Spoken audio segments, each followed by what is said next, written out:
Hi, and welcome to Read Becca. Today we're going to talk about a couple of books I read recently in sci-fi and fantasy. First, I read The Forever Sea by Joshua Philip Johnson, and then we'll talk about Iron Gold, the fourth book of the Red Rising series by Pierce Brown. So The Forever Sea has been on my radar since I saw its gorgeous cover reveal last year, and I had it on pre-order. So I pretty much jumped right in. It's a new release. It is a book about Kindred, the Hearthkeeper, aboard the ship the Errant. Now, as Hearthkeeper, her role is to stoke the fires of the ship by building bone structures inside the fire and singing along with the voice of the fire to manipulate the direction of the ship.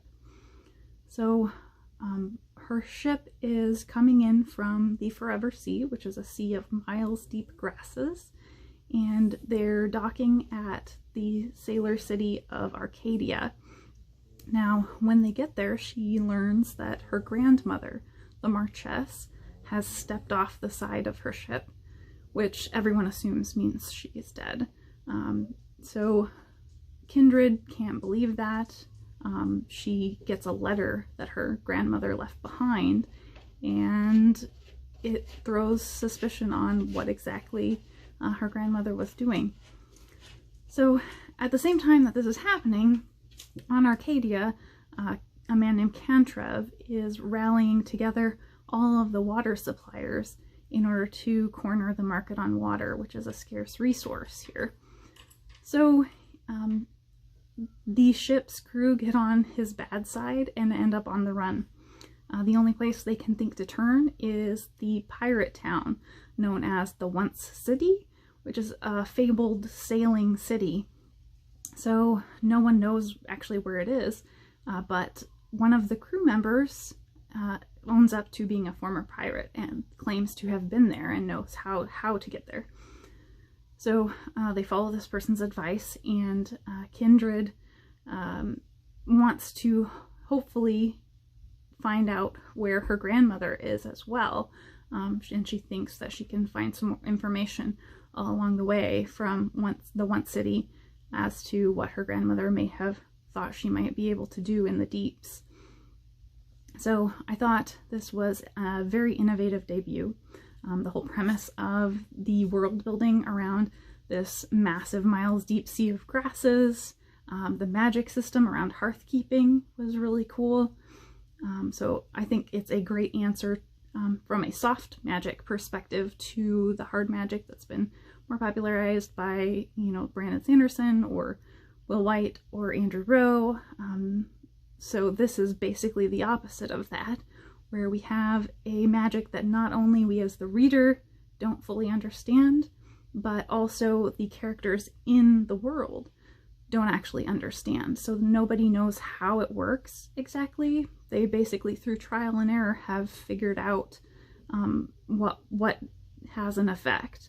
And so they just teach each other by rote how to perform hearthkeeping.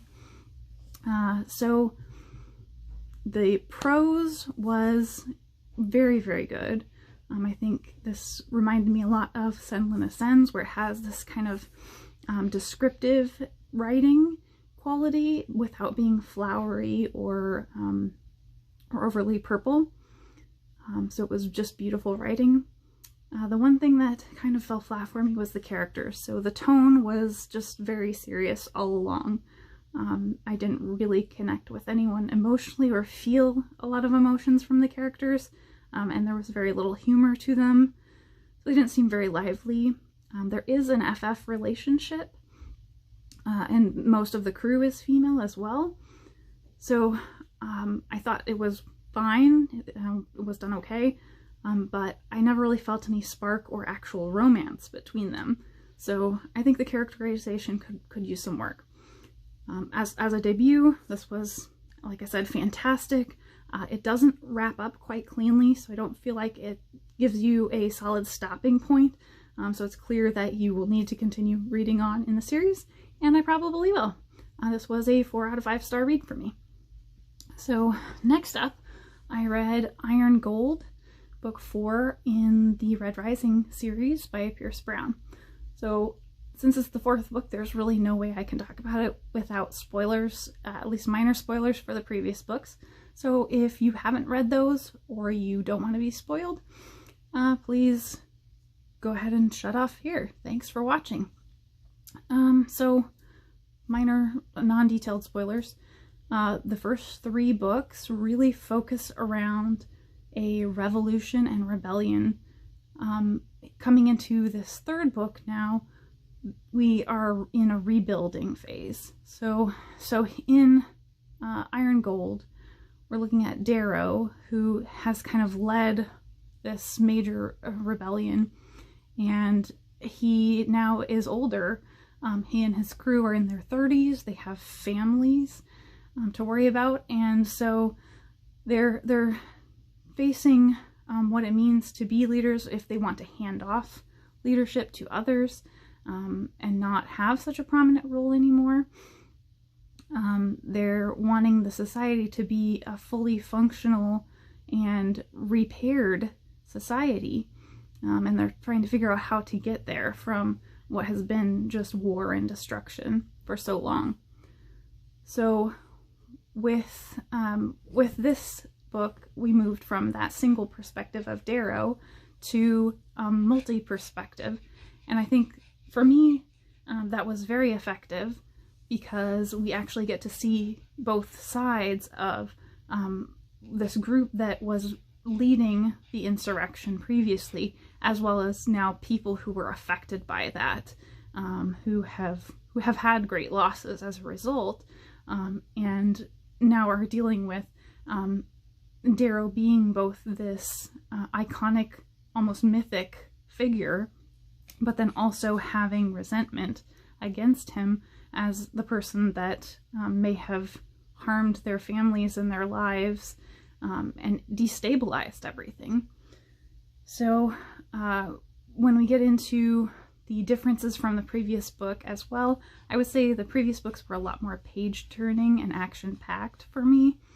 This one read really easily as well, but I would say it was a little slower and focused in a lot more on the politics and the dramas of these individual people that didn't necessarily always intersect. So there was a lot more build up, I think, than previous books. But overall, great book. Another solid 4 out of 5 stars for me from that one, and I will definitely be picking up book 5. That's it for me today. What I've got up next is I'm working on a Ursula Le Guin project. I've been trying to read all of the Hainish novels, so I'm actually currently on The Dispossessed, which I have previously read. So this will be a reread for me, and I'm only a little bit into it, so I expect that'll take most of March. So hopefully we'll see you back soon. Like and subscribe.